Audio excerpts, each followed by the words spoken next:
Okay, with that, thanks for that. I'm going to go straight into the formal meeting. I declare open this public hearing of the Parliamentary Standing Committee of Public Works into the Department of Infrastructure, Transport, Regional Development, Communications, Sport and the Arts, proposed fit-out of new leased premises at 7 London Circuit, Canberra City. In accordance with the Committee's resolution of the 31st of July 2025, this hearing will be broadcast on the Parliament's website and the proof and official transcripts of proceedings will be published on the Parliament's website. I also remind members of the media who may be present or listening on the web of the need to fairly and accurately report the proceedings of the Committee. Now, I'll start with myself, Tony Zappia, the Chair, if we can go through the formalities again. Andrew Wilcox, Deputy Chair, Member for Dawson. Josh Deliga, Senator for Tasmania. Richard Colbeck, Senator for Tasmania. Rick Wilson, Federal Member for O'Connor in Western Australia. Lawrence, Member for Hasluck, Western Australia. Dave Smith, Member for Dean, Canberra. Ash Ambihapaha, the Federal Member for Barton. I now welcome representatives from the Department of Infrastructure, Transport, Regional Development, Communication, Sports and the Arts to give evidence. For the Hansard record, would you each please state your full name and the capacity in which you appear before the committee? So perhaps start with you, Mrs Bridger. Good morning. Ms Marie Bridger. I'm the Chief Operating Officer of the Department.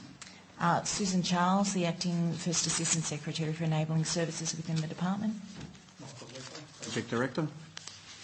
Paul Middleton, representing TSA as the Tenant Advocate and Project Manager. Stefan Joubert, Principal of Cost Management, also representing TSA Rome. Ms Karen Clutson, representing Cox Architect as the Department's designer. Thank you. Although the committee doesn't require you to give evidence under oath, I should advise you that these hearings are formal proceedings of the Parliament. Consequently, they warrant the same respect as proceedings of the Parliament itself. Giving false or misleading evidence is a serious matter and may be regarded as a contempt of Parliament. I now perhaps invite you, Mrs Bridger, to make, if you don't mind, a very brief opening statement in respect to the proposed works, and then we'll go straight into some further questions. Thank you, Chair. As we begin, I'd just like to acknowledge the traditional custodians of the country throughout Australia and their continuing connection to land, sea and community. And I pay my respects to them and their cultures and their elders, both past and present. The Department's decision to proceed with a precinct model whereby the Department will consolidate its 4 expiring leases into 2 leases in close proximity to each other has been informed by an assessment of the Department's operational and space requirements as well as property market research. The decision to pursue a precinct model rather than accommodating the whole department in one building presents the lowest risk and cost, meets lease end dates of our 111 Linga Street and 62 Northbourne Avenue leases in June 2026 and supports the department's long-term strategy. This includes delivering a fit-for-purpose fit-out and enhancing the building's sustainability performance. While the precinct model will be delivered in 2 stages, this submission focuses on Stage 1, Building 1, 7 London Circuit, Canberra City, which offers 9,716 square metres across 5 levels, all of the levels 1 to 4 and part of level 5. It is planned to accommodate approximately 950 staff.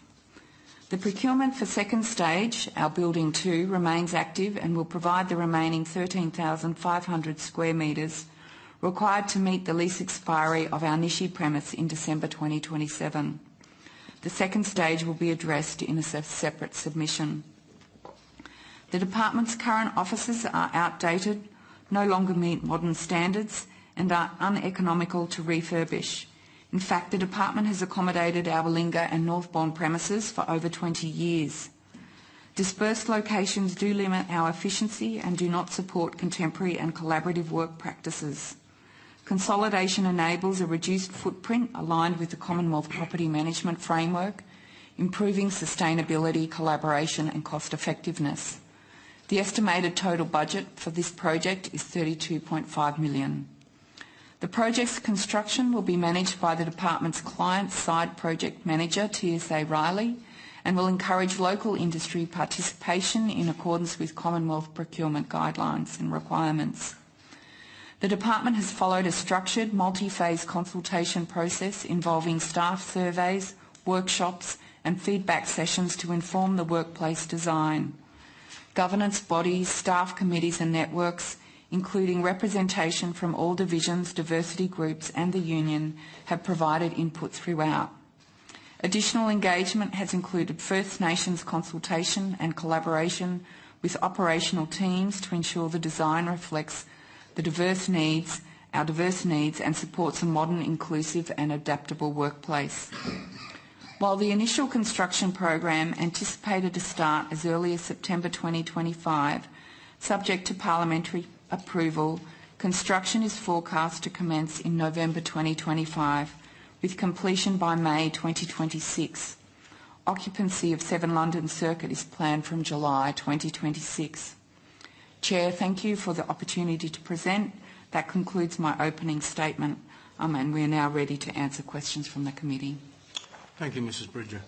I will go straight to the Deputy Chair and then to Mr Delega with questions. So thank you, Chair. Ms Bridger, so with the new working from home arrangements, do you need this amount of space? This is, I think, a 40% reduction on our current footprint and on our assessments with regards to occupancy and need for collaboration spaces, etc., we felt that this was the right amount of space. Thank you. And given you're in the last premises for 20 years, what do you think the longevity of this new facility will be? Our lease is a 15+5 option, so I'm hoping at least 20 years. That'll be good.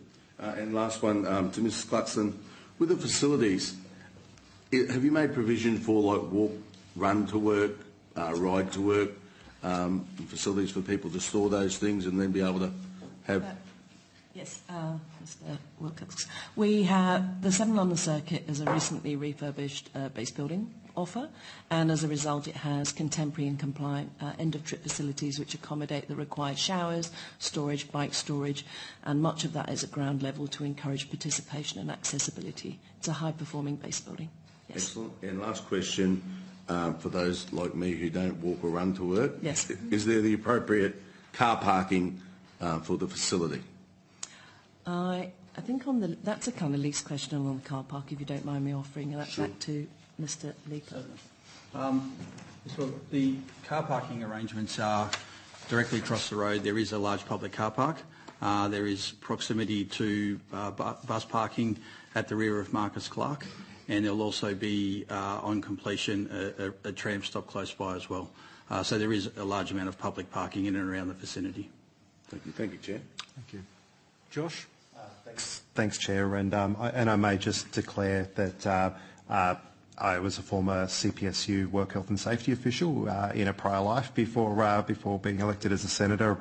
I'd like to talk and ask either yourself, Mrs Bridger or Ms Charles, about your engagement with health and safety reps so far. What role have health and safety reps been engaged in the early design and the fit out, and how the transition will move from one location to another? So we have, we've been quite active in terms of consultation. We have health and safety reps involved in a number of our committees. One of the committees, which is, and I'm just so I get the name right, which is the working group or the project committee, actually has directors from our people branch. So health and safety is absolutely paramount when we look at the fit out and the ongoing accessibility and requirements within the building. So they're engaged at all levels, and we have a very active engagement with our people branch around what those requirements are. They provide us input from a legislative perspective. We'll also engage them as we go through the fit out to help us and do floor walks and make sure that they actively see that. So we I just want to assure you we actually have quite an ongoing and very, very good relationship. We also have the Department Consultative Committee, people and staff are represented on that, and often our HSR representatives are part of that committee as well. I would just like to add also, Senator, that The CPSU and our WHS reps are absolutely at our consultative committee, which we hold fairly regularly, but we do also meet with the CPSU on a monthly basis where we go to their premise and pretty much talk through whatever they would like us to talk through. Our secretary goes, I go, our chief people officer go, and I think we've canvassed many issues on this on the building in those meetings. And the frequency is, we have regular weekly meetings. We have with the project team, which includes HSR reps. We have monthly meetings, and I actually conduct a fortnightly meeting with CPSU representatives. And in that meeting, our people, chief people officer, and HSR are represented in that meeting. Excellent. Thanks for that. I'd like to just also ask about the when staff move into the new building, and from the worker perspective, if you've got a worker who has a need to have a dedicated workspace, and I know in another briefing you spoke briefly about the people with needs for a desk or a chair set up in a certain way. Will they have an allocated desk in which they can use, or will they have to continually book a place to be able to work every week or every month, or will they have certainty that they might have a desk, or it could be somebody who has or like we spoke about with who can't sit in a bright room. Are there going to be dark zones? I might start and then we're very conscious that staff have workplace adjustments, and some staff have significant, and others, have dedicated chairs and things like that. So we're very mindful that we have to support staff in that environment. We're currently going through some consultation with staff around desk booking systems. Some of the things that are being flagged in that is if I've got special needs, how do I accommodate that? And we're working through some of that. But, we do want to support our staff, and we acknowledge that staff have special needs. We need to make sure that we can accommodate that. And it's not just special needs, but we do have staff that have special, certain IT equipment that they need that have to be located on a desk that are difficult to share with others. So we have to accommodate that. So yes, that is part of our plan, and we will work through that as we work through various policies that are in relation to that. But we want to make sure everyone feels welcomed in the building and that their needs are met, and we're very mindful of workplace adjustments and WHS requirements. I don't have anything to add. I think you covered it off, Susan, so that's great. Thanks. Just one more for me, Chair. In relation to the locker facilities for staff, will everyone have their own dedicated locker, or is it a first come, first serve? Like, I know there are issues for people, for example, who may need a higher locker or who may not be able to use a lower locker. Will everybody have an allocated locker for personal possessions, or will they be allocated daily or weekly? Everyone will have their own dedicated locker because, people need to leave stuff overnight in a secure place. So everyone will have their own dedicated locker. And some of those will again be, those with special needs will again need to be preferenced over others. For example, some high lockers will just not suit some people, some low lockers will not suit some people. Depending on the type of work they do, some might need larger lockers versus others that not. Some that are only in the office 2 days a week versus those that are there 5 days a week, again. So with the trial that we're doing at the moment, we're trying to make sure we pick up all of those issues. Great work. Thanks, Chair. No worries. Richard, did you have any questions? Thank you. Thanks, Chair. You mentioned that you've got a 40% reduction in footprint. How does that align with your staffing? And just going on to the point that you were just discussing with Senator DeLiga, how does that align with your attendance rate and your expectations for desk demand? Okay, so it's not a straight line. We have staff, a reduction of staff in the office of this amount, so therefore we'll reduce our footprint by this amount, because how we have worked from 20 years ago has changed quite significantly to now. At the moment, if you go through our Alinga building, you will see quite large offices for SES as well as our EL2 staff, and you will see desks with lots of really high partitions, lots of corridors where we've got lift wells in the middle of the building and we don't have big open floor plates. So by having a look at our ratio of staff that come into the office at the moment, and that varies over the days of the week, and sometimes it's even a bit seasonal. In Canberra, massive storm, Monday morning, freezing, horizontal rain. You'll probably find a lower number of people coming into the office on that Monday versus a Monday where it's sunny and everything is fine. That's just human nature. So we've incorporated all of that sort of into the plan. So I do believe in taking not only the reduction of people actually in the office, but the change to how we work. I think we've hit the right ratio. I wonder if anyone else here at the table wants to add anything. I would like to get some sense of numbers, though. I mean, so you've got higher density, is what you're saying in short term. That's fine, and I don't have a problem with that. And I think that's reflected in the documents. But I am curious to get a sense of the scale of the agency, and then we can consider those other factors that you're talking about with respect to, let's say, a more efficient layout of the building, because you've taken out a lot of the unused space, for example, but also the attendance rates. So the department currently employs about 1,900 staff. In Canberra? In Canberra, that's about 1,200 staff in Canberra, just over 1,200 staff in Canberra. We have seen an occupancy rate of about 35%. But we're also mindful that we have the nature of our work just drives some surge requirements, and we do see an intake, like more staff around major projects, major requirements of work, so we do see an uptake in that. We also do see more staff coming into, for example, our Nishi building. The occupancy in our Nishi building is higher than our Linga and Northbourne, purely because of the facilities, so we're seeing higher occupancy in those. So the environment is impacting on attendance. Yeah, so there's greater facilities, there's more collaboration spaces, there's more, better facilities around kitchens and breakout areas. So staff are able to do more collaborative work and teams can come together. So the configuration is set up better for that sort of type of nature. So we do see occupancy rates increase. We have to be mindful of an organisation that, due to the nature of our work, that our floor plan does accommodate the ability to be flexible and modular and how we work. Can you give me a comparison of the occupancy of the two sites then?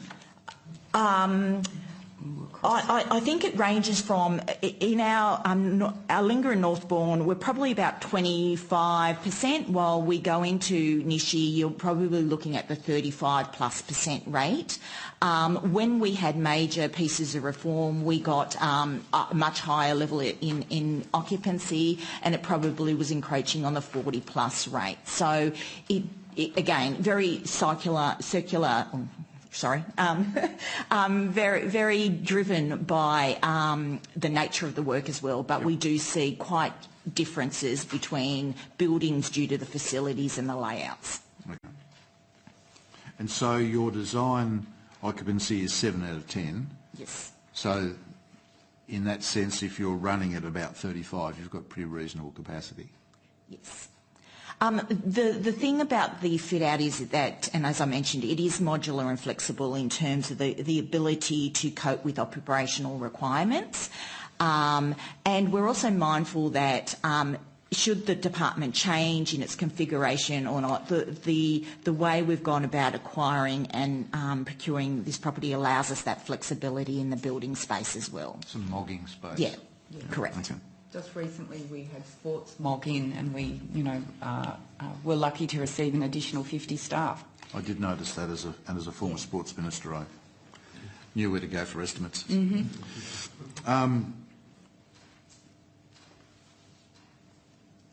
All right, I think that's covered it, because the conversation has taken us to what your attendance expectancy rates and the expectations and the ratios there. So thank you. Thanks, Chair. Any other questions from members? Thank you, Chair.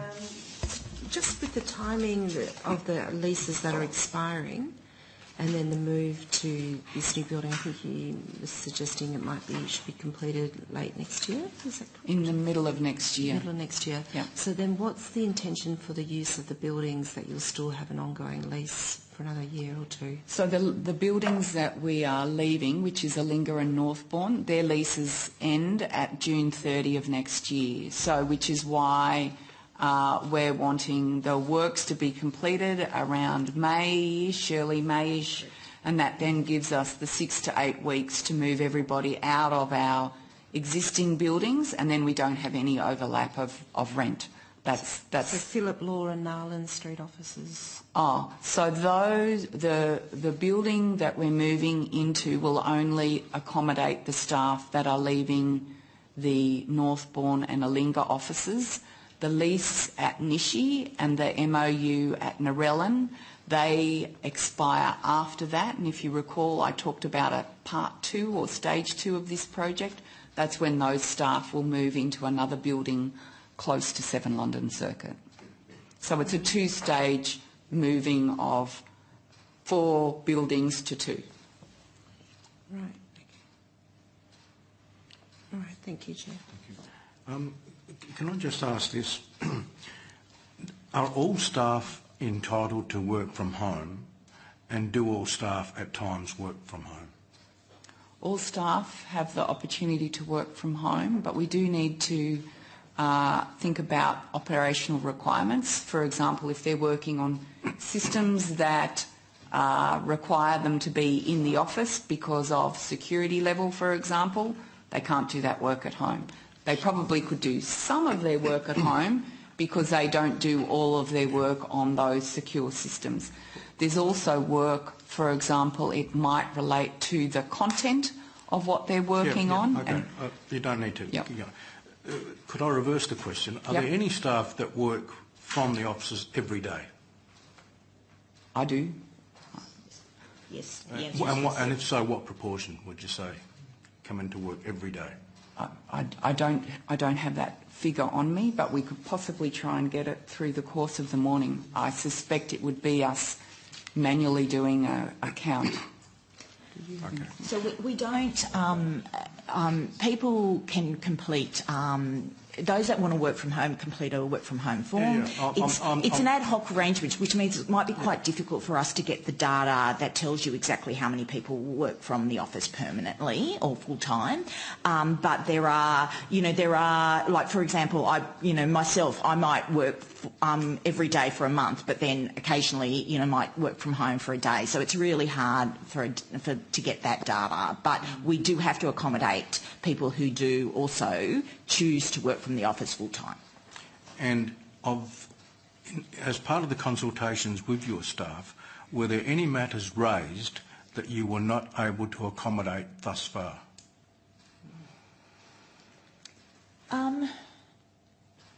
Yeah, no. No, everything that we've gone through with the staff consultation and the feedback we've been able to address, or will be continuing to address as we transition to the new site.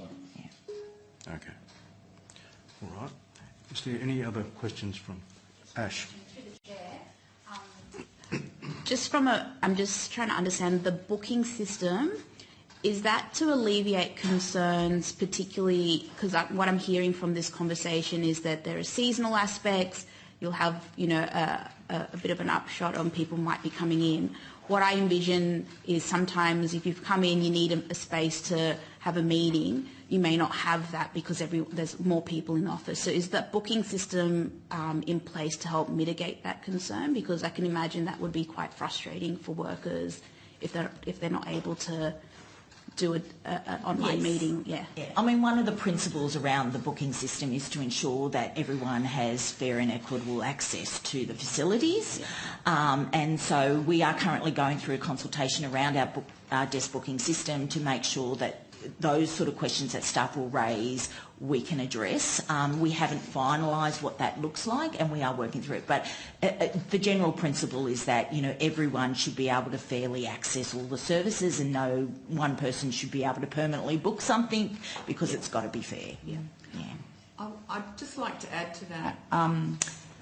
essentially the plan is for teams or branches to work in a neighbourhood. So it's not like it's carte blanche, you can book wherever you want in the building. You could do that. But where by human nature people generally like to sit with their teams and collaborate with their teams. So the booking system allows for growth and shrinkage of a team in a neighbourhood. Now, for example, if a whole team decide they want to come in on over 3 days because they've got some planning, they would then just blur into the fuzzy edges of the neighbourhood of the teams on either side of them because they all happen to be there for a 3-day workshop, for example. So it does allow us to have the teams be more organic and grow and shrink as they need to, depending on their workload. I might just jump in, sorry to be.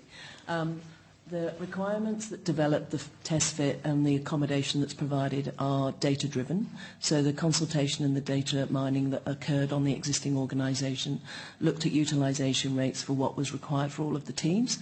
So the amount of meeting rooms, quiet rooms, etc. is being driven by the department itself. So that is then tested against best practice and wider data. And so what we've provided within those test fits we anticipate will meet the needs of the department now and into the future because it's tested on what they actually need and hopefully looked at flexibility. I'm going to have to wrap this up. Is there any... David, really quickly. The move away from Northland Avenue and Alinga Street means that staff can be considerably further away from transport amenities, both bus infrastructure and light rail, and also away from the amenity of the town centre. Can you possibly just maybe talk through a bit more about why you might have discounted other locations? And as someone south of the lake, did you think about locations outside the civic area at all, particularly given probably for the next 5 years, if I'm being conservative, there's going to be a significant disruption to the whole civic area with the amount of construction going on?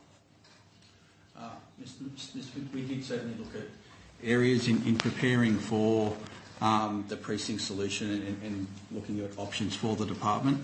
We did some market analysis and had a look at what properties were available that suited our timeline with the expiring leases.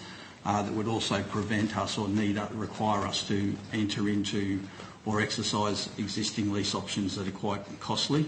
The selection of 7 London met those requirements, and also the strategy around the consolidation of our premises, accommodating the full 23,500 square metres of space.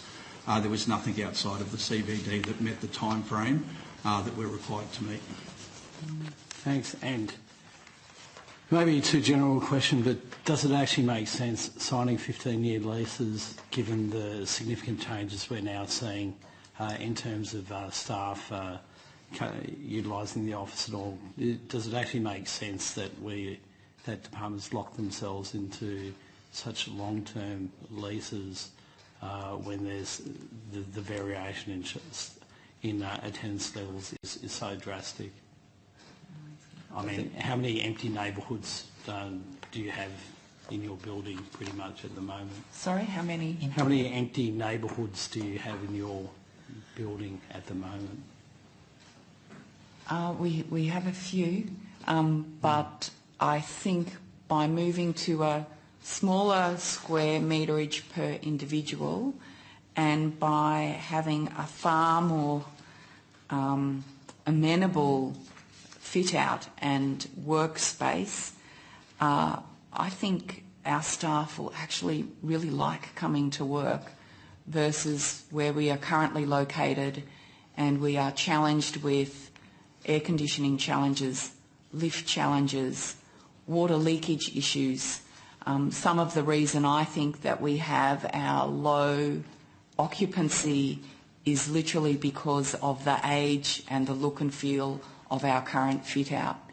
It's like an old 80s movie. It's scary.